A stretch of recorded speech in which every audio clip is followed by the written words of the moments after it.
నమస్కారం. నేను మీ పద్మావతి. వారాహి అమ్మవారి నవరాత్రులు ఆల్రెడీ మొదలైపోయాయి. ఇప్పటి నుంచే అందరూ కూడా పూజలు మొదలుపెట్టారు. కానీ కొంతమందికి ఆ పూజ ఎలా చేయాలి? ఎలా పాటించడం వల్ల మంచి జరుగుతుంది? వారాహి అమ్మవారిని ఎలా ప్రతిష్ఠించుకోగలము?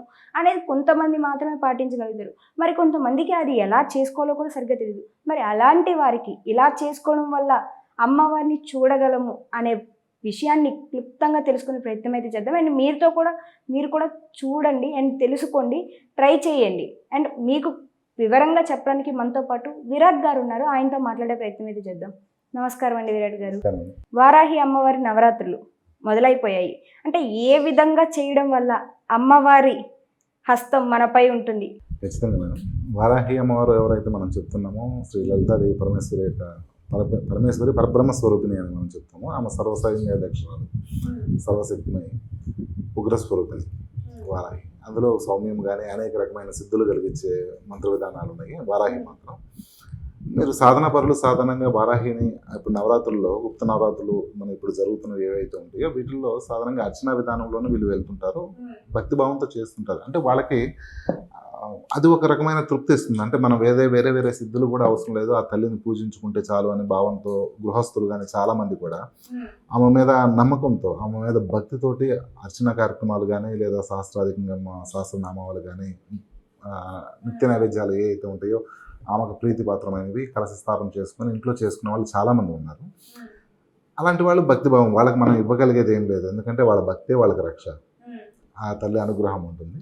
అలాగే మేము సాధన పనులకు వచ్చేసరికి చాలామంది కూడా గతంలో చెప్పిన విధంగా కూడా చేసే విధానాలు తెలియకుంటుంది. ఇది ఖచ్చితంగా సాధన పనులు ఎవరైనా సరే వాళ్ళు కనుక ఈ నవరాత్రులను ప్రసన్నం గట్టిగా నియమ నిబంధనలతో మీరు చేయగలిగితే కనుక మీరు ఈ నవరాత్రుల్లోనే అమ్మవారిని కనీసం దర్శనం చేసుకోగలుగుతారు.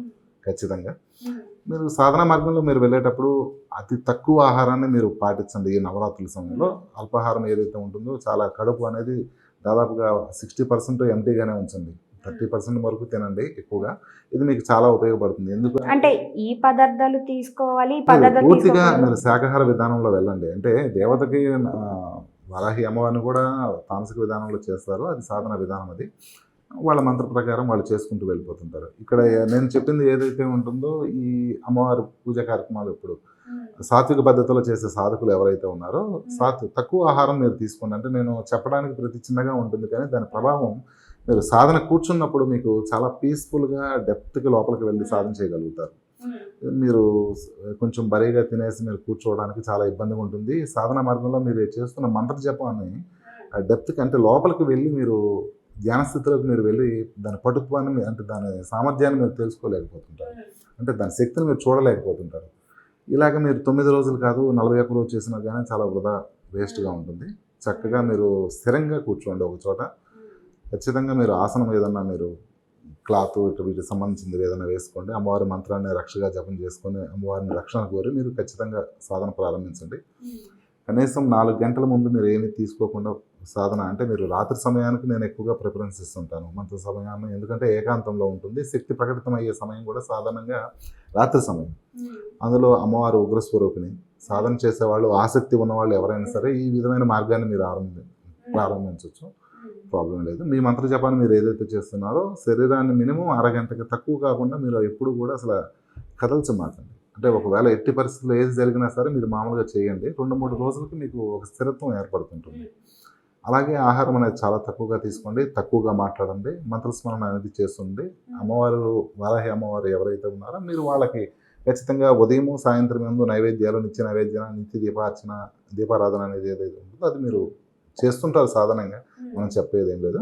కాకపోతే మీరు ఆ విధంగా సాయంత్రం అప్పుడు కూడా చేయండి.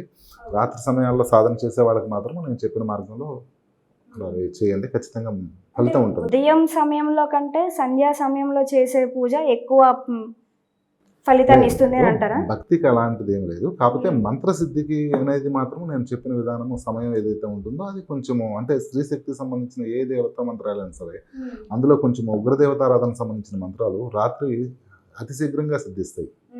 అంటే అక్కడ సమయము ఏకాంతంగా ఉంటుంది, డిస్టర్బెన్స్ అనేది ఎలాంటి డిస్టర్బెన్స్ ఉండదు. సాధకుడు చక్కగా మంత్రాన్ని అనుష్ఠించగలుగుతాడు, సాధన చేయగలుగుతాడు అన్న భావన తప్ప వేరేదైతే ఏమీ లేదు. అలాంటి సాధన చేస్తారు. ఇదే వీటిల్లో కూడా కొన్ని వేరే విధానాల్లో చేసే ఉన్నాయి తామసిక విధానాల్లో. ఖచ్చితంగా మీకు ప్రాణప్రతిష్ఠాది కార్యక్రమాలు చేస్తే కనుక మీరు ఈ నవరాత్రుల్లోనే దర్శనం చేసుకోగలుగుతారు. కాకపోతే నిదాహారం తక్కువగా తీసుకోండి. శరీరాన్ని మినిమం అసలు ఎట్టి పరిస్థితుల్లో కదల్చకుండా మీరు జపం చేయండి. విరాట్ గారు, మంత్ర సాధన గురించి మీరు చెప్తూ ఉంటారు కదా, మరి ఈ నవరాత్రుల సమయంలో ఏ మంత్ర సాధన చేయడం వల్ల వారాహి అమ్మవారిని చూడగలుగుతారు? ఏమైనా టిప్స్ ఇవ్వగలరా? ఏ మంత్ర సాధన అనేది ఏం లేదు మేడం. ఇప్పుడు మీరు వారాహి అమ్మవారి సాధన చేయాలి, ఆమెను దర్శనం చేసుకోవాలంటే ఆమెకు సంబంధించిన మంత్రాన్ని సంబంధించిన పూజ అర్చన కార్యక్రమాలని లేదా ధ్యాన శ్లోకాలను కానీ మీరు అంటే ఎక్కువగా మీరు సాధన చేయవలసి వస్తుంది. అలాంటప్పుడు మీకు కనీసం స్వప్న దర్శనం అన్న ఇచ్చే అవకాశం అయితే ఉంటుందన్నమాట. అయితే మీ నవరాత్రుల్లో ప్రతి ఒక్కళ్ళు ఆమెనే చేయాలా, మిగిలిన వాళ్ళు చేయకూడదు అంటే అలాంటిది ఏం లేదు మేడం. నవరాత్రులు ఏదైతే ఉంటుందో, సపోజ్ మన మంత్రశాస్త్రంలో సాధారణంగా చెప్తుంటారో, సాధకులకి అందరికీ తెలిసిందే, దుర్గాష్టమి దుర్గా నవరాత్రులు వచ్చినాయంటే కాళీకి సంబంధించిన మంత్రాలు కానీ లేదా వాళ్ళకి సంబంధించిన ఏ మంత్రాన్ని చేసుకోవచ్చు. అది ఆ తల్లి దుర్గాదేవినే చేయాలని ఎక్కడ ఏం లేదు. ఎవరు అనుష్ఠాన దేవత ఉంటుందో, నవరాత్రులు అనేది పర్వదినాలు మేడం. సంవత్సరానికి వచ్చే 4 నవరాత్రుల్లో కూడా ఈ కంపల్సరీ చాలా పర్వదినాలు మేడం. ఈ పర్వదినాల్లో చక్కగా అనుష్ఠానం చేసుకోమనేసి భగవంతుడు అంటే శాస్త్రం అనేది నిర్ణయింపబడింది. ఆ సమయంలో నియమ నిబంధనలతోటి బ్రహ్మచర్యం పాటిస్తూ కనుక చెప్పిన ఏ అయితే ఉంటాయో వాటి ప్రకారంగా మంత్రాన్ని ఎక్కువగా మీరు జపం చేయండి. చేసే విధానంలో చెప్పాం కదా, కొన్ని మెలకువలు అనేది మీరు తెలుసుకుంటూ ఉండండి. ఈ సంవత్సరం అన్నా మీరు తెలుసుకోగలిగితే కనుక మీరు 10 రోజుల్లో దేవతను దర్శనం చేసుకోవచ్చు. అది వేరేదేం కాదు. ఇంతకు మించి అనేది నేను తెలిసినా కానీ చెప్పలేని పరిస్థితి. ఎందుకంటే అవి కొన్ని రహస్యాలు అంతే. రహస్యాలు అవి బంధనలకు సంబంధించిన కొన్ని చాలా ఉంటుంది. వాటికి సంబంధించిన దాంట్లో ఖచ్చితంగా అది మీరు పాటిస్తే అది వేరుగా ఉంటుంది. అండ్ రెండో వచ్చేసి కొంతమంది టిప్స్ చెప్తూ రెమెడీస్ చెప్తూ ఉంటారు. అమ్మవారిని ప్రసన్నం చేసుకోవడం కోసం అమ్ముల్ని ఇది పెట్టండి, అక్కడ ఇది ఉంచండి, తులసి నీళ్ళు ఎక్కడ పెట్టండి, ఇలాంటి టిప్స్ చెప్తూ ఉంటారు కదా. ఇవి చేయడం వల్ల నిజంగానే ఆ టిప్స్ పని చేస్తాయంటారా, లేకుంటే అవన్నీ కూడా ఏదో నియమమాత్రానికి చెప్తున్నారంటారా? నా మాత్రం మామూలుగా చెప్తూ ఉంటారు మేడం. సాటిస్ఫాక్షన్ ఏది ప్రయత్నం చేయకుండా అనేది చాలా కష్టంగా ఉంటుంది. అంటే నా స్వంత అభిప్రాయం ప్రకారం మాత్రం ఇవన్నీ జరిగిన పనులు. ఎవరో ఒకరికి జరిగింది అనేసి అంటే అది ఏదో టైం జరుగుతూ ఉంటుంది కామన్గా. టైం పీరియడ్ అనేది వెళ్తూ ఉంటుంది. ఈ రెమెడీస్ అంటే కష్టమే. అంటే ఏదో చిన్న 2 తమలపాకులు పెట్టండి లేదా ఇంకోటి పెట్టండి అంటే ఇది చాలా కష్టంగా ఉంటుంది. ఎందుకంటే నెగిటివ్ ఎనర్జీకి కూడా ఒక రకంగా మనం చూసినా కానీ దీనికి దానికి అసలు సంబంధం లేదు. ఈ వారాహి అమ్మవారి నవరాత్రులు పాటించేవారు ఎవరైతే పూజలు చేస్తారో వారు ఈ పూజా కార్యక్రమం అయిన తర్వాత మంచం మీద పడుకోవచ్చా అని అడుగుతున్నారు. అలా చేయవచ్చు అంటారు? అసలు భూశయనం అనేది ఎప్పటికైనా సరే పాటించవలసింది. మంచం మీద అనేది ఏం లేదు. శాస్త్రం ఏం చెప్తుందంటే అంటే కొన్ని పెళ్ళైన తర్వాత కొన్ని కార్యక్రమాలు గృహస్థులు జరుగుతూ ఉంటాయి కాబట్టి అలాంటి అపవిత్రమైన ప్లేసులు కాకుండా మీరు చక్కగా నేల మీద భూశయనం అనేది చాలా ఉత్తమం. భూశయనంలో చాలా లాభాలు ఉన్నాయి. అది ఖచ్చితంగా మీరు సాధన చేసిన వాళ్ళకి మాత్రం ఖచ్చితంగా అర్థమవుతుంటుంది. అండ్ రెండో వచ్చేసి ఈ నవరాత్రుల సమయంలో ఎవరైతే ఈ పూజ చేసుకోలేము, ఇళ్లలోకి వెళ్ళలేము అనుకునేవారు ఏ కార్యక్రమాలు చేయడం వల్ల ఆ మంత్ర సిద్ధి లభిస్తుంది అంటారు? లేదు, నవరాత్రుల్లో మీరు చేయలేని పక్షంలో కొంతమందికి ఉంటుంది బాధ. ఏదో చేద్దాం అనుకుని ఎప్పటి నుంచో ఎదురు చూస్తుంటారు. కరెక్ట్గా టయానికి ఏదో సూతకమో ఏదో ఒక మైల ఉంటుంది. మీరు అలాంటి వాళ్ళు ఏదైనా ఉంటే కనుక తల్లిని స్మరించండి. స్మరించడానికి ఎలాంటి మైలలో ఏమీ అవసరం ఏం లేదు. ఏ దేవతనైనా సరే చక్కగా స్మరించవచ్చు. కొన్ని సమయాలు అంటే కాలకృత్యాల విషయాలు తప్పించి మిగిలిన సమయాల్లో ఎప్పుడైనా సరే మీరు దేవతని భక్తితో చేసుకోవచ్చు. ఒక విభూధారణ లేకపోతే చేసుకొని అంటే చేయలేని పరిస్థితుల్లో ఉన్నప్పుడు కూడా మీరు చక్కగా స్మరణ చేసుకోవచ్చు. దేవత గానామృతం అంటే సంబంధించిన భక్తి పాటలు కానీ లేదా సంబంధించిన చరిత్ర అయితే చదువుకోవచ్చు. ఎలాంటి అభ్యంతరం ఏం లేదు. మీరు అలా కూడా తరించవచ్చు. హిందూ ధర్మంలో చేయలేను అని వాడేం లేదు మేడం. కంపల్సరీ మీరు మంచంలో పడిపో ఉన్నవాడు కూడా భగవత్ స్మరణ చేసుకోవచ్చు. ఆ సాధన మార్గం కూడా భక్తి నామజపం ఏదైతే ఉంటుందో అది ఖచ్చితంగా సాధన చేసుకోవచ్చు మేడం. అండ్ లాస్ట్ క్వశ్చన్, ఈ నవరాత్రులు చేసుకోలేని వాళ్ళు 6 రోజులు పూర్తయిన తర్వాత తలంటు పోసుకొని పూజ చేసుకోవచ్చు అంటారా? ఖచ్చితంగా మీరు 6వ రోజు ఈ కార్యక్రమాలు అయిపోయిన తర్వాత మీరు ఖచ్చితంగా చేసుకోవచ్చు.